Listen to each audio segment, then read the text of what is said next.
Welcome to Trap Stories. This episode is about the murder of Lil Phat, the trial of Eldorado Red, and the Russian Mafia connection. This is a true story, and it is public knowledge, so let's jump right into it. Eldorado Red was originally born in Harlem, New York. He then moved to one of the most dangerous neighborhoods in America, Ridgecrest, Alabama. He grew up around gangsters and violence his whole life, which ultimately led to him becoming the leader of a deadly organization, the Bang Get Money Gang, better known as the BGM Mafia, also known as Bloods Getting Money. Eldorado Red wasn't just a rapper, he was a leader of a violent crew of Bloods. He was a gangster who had ties to the Mexican cartel and Russian Mafia. His music portrayed the life of a gangster, with a mafia mentality. His realness was quickly recognized by up-and-coming artists in Atlanta, such as Gucci Mane, Waka Flocka Flame, and Yo Gotti. Eldorado Red, born Gary Bradford, was quickly gaining notoriety and climbing the ladder of gangster rap. He was on the brink of breaking through, with rumors going around that Yo Gotti was ready to sign him to his record label, CMG, known as the Collective Music Group. His dream of getting signed and really taking off in the rap game was in the palm of his hands. But fate, it seemed, had other plans. Accusations of gang involvement and a high-profile murder conspiracy threatened to derail his ascending career and casted a long shadow over his future. Eldorado Red's story was no longer confined to the lyrics of his songs. It was now a headline, a cautionary tale whispered in the corridors of the music industry. This is the story of what led up to the demise of Eldorado Red's rap career. Growing up in the rough streets of Ridgecrest, Alabama, he was no stranger to poverty, violence, and the drug game.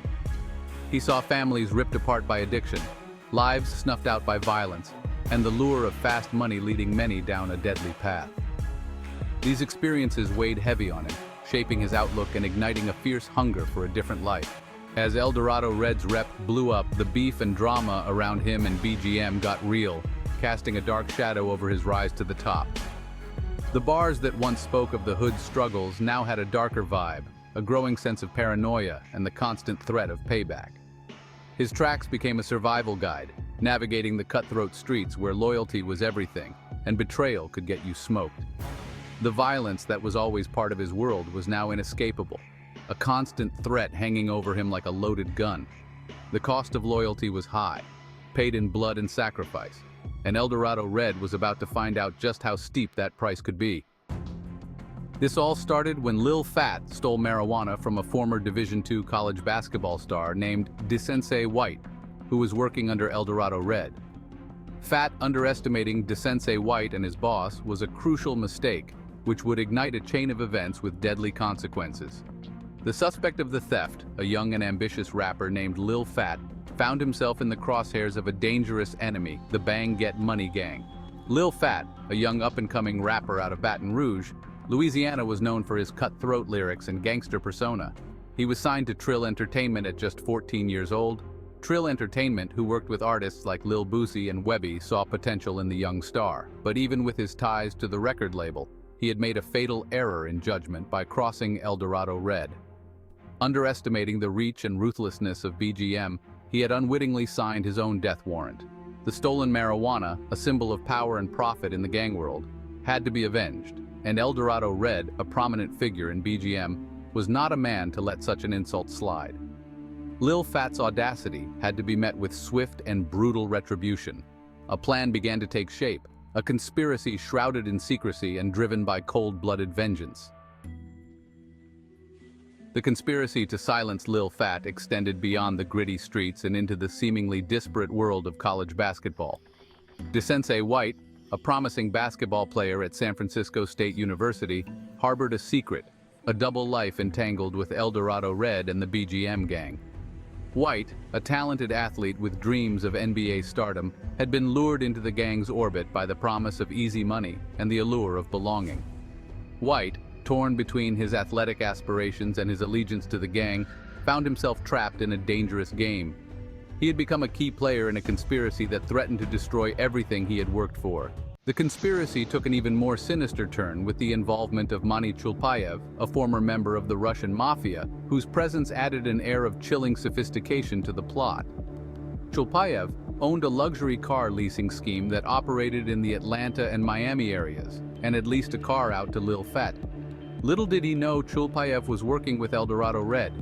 He had a GPS tracking system on the car Lil Phat was leasing, and with that he was providing the crucial element that would seal Lil Phat's fate. With Chulpayev's car GPS tracker at their disposal, the killers began to close in on Lil Phat. June 7, 2012, the day of the murder. The GPS tracker, affixed to Lil Phat's rented car, became a digital leash, transmitting his every move to Chulpayev and his accomplices. Lil Phat, oblivious to the danger lurking in the shadows, continued his daily routine, unaware that he was walking into a carefully constructed trap. Each ping from the tracker brought Lil Phat closer to his demise, the noose tightening around him with every passing hour. Lil Phat was expecting a newborn child as his fiancée was in the Sandy Springs hospital waiting to give birth. He was parking his vehicle when the BGM hitmen were tracking his every move.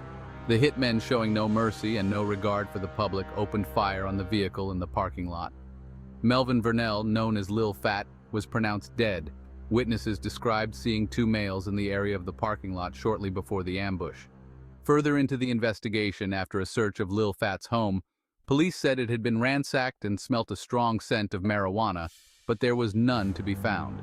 Police were convinced the break-in and the homicide were connected.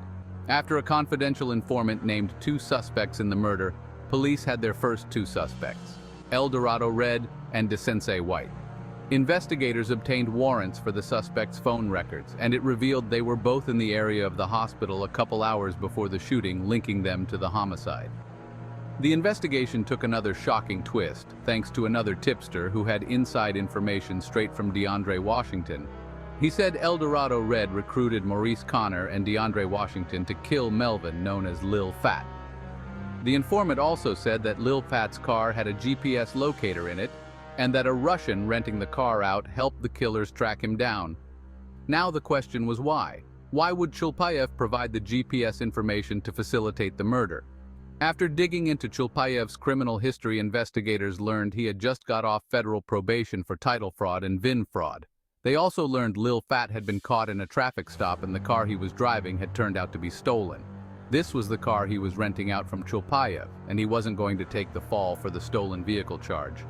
His testimony would incriminate Chulpayev, and his court date on the case was set for a few days after he was murdered.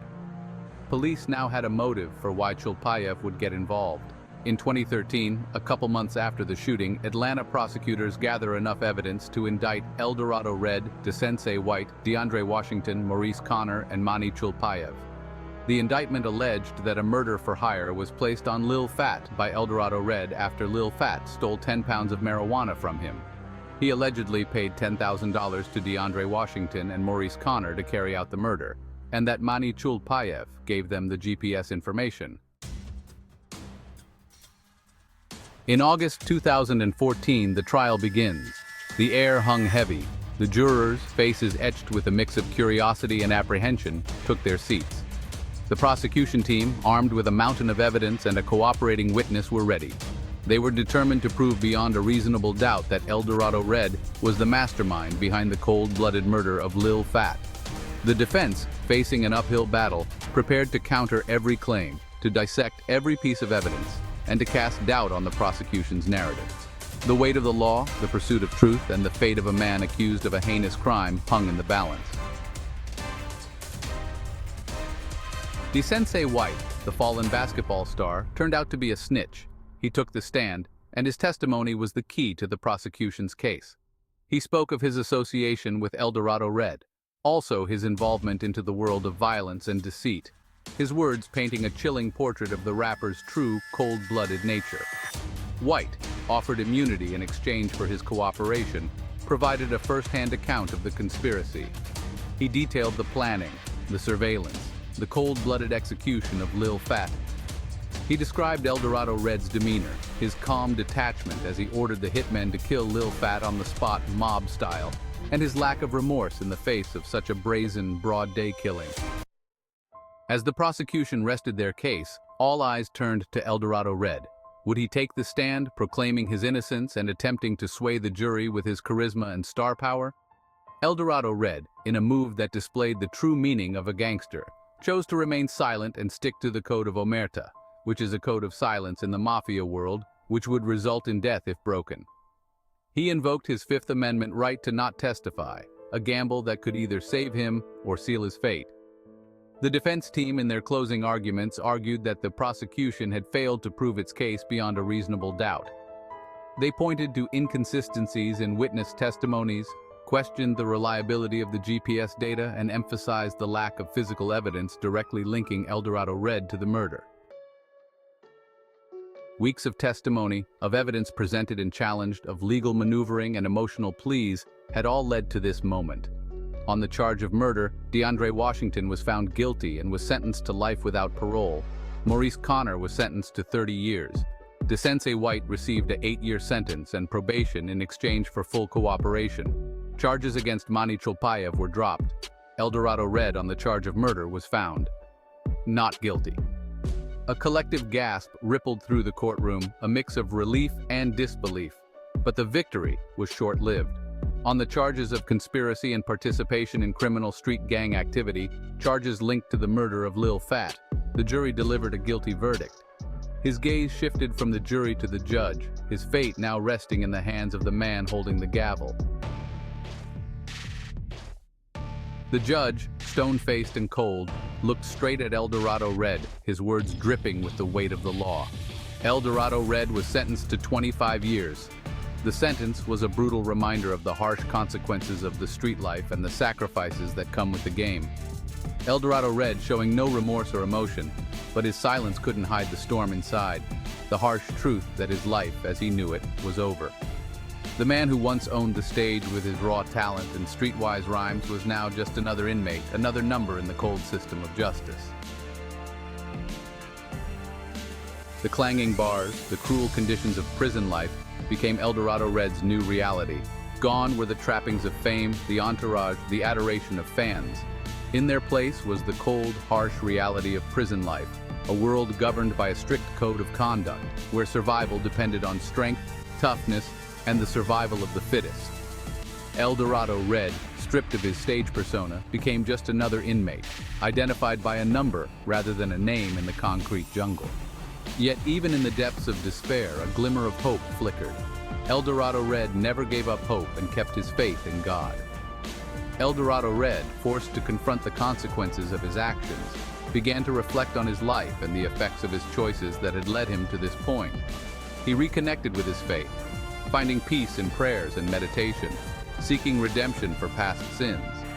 He poured his thoughts, his regrets, his hopes for the future, into notebooks filled with lyrics, poems, and stories, chronicling his journey from the streets to stardom to the depths of prison. After serving 4 years of his sentence, Eldorado Red's prayers were answered as his legal team won an appeal and was granted early release. He had come full circle, from the streets to stardom to prison and back again, his journey a testament to the transformative power of music, the resilience of the human spirit, and the possibility of finding hope even in the darkest of places. Eldorado Red's story is a reminder that even in the face of adversity, even when we stumble and fall, there is always a chance for redemption, a chance to rise above our past and create a better future. Death before dishonor, loyalty over royalty. A cornerstone of street culture played a pivotal role in Eldorado Red's story. The code of silence prevented him from fully defending himself, from revealing the truth that might have set him free. When most would have snitched their way out, he chose to stick to the G-code, a decision which ultimately set him free. It highlights the complexities of navigating in the gang world, as one mistake can cost you your life, as it tragically took the life of a young legend in Lil Phat. Rest in peace. Despite the trials and tribulations, Eldorado Red and his story continue to resonate with fans, inspiring hope and offering a glimpse into the complexities of street life and the fine line between loyalty and betrayal. Eldorado Red's journey is a reminder that even in the face of adversity, even when we stumble and fall, there is always the potential for growth, redemption, and the possibility of using our experiences to create a better future for ourselves and others. Eldorado Red is a real, living street legend. Thank you for watching this coverage exclusively on Trap Stories. Please comment on what you thought, like, share, and subscribe to stay in tune for the next episode.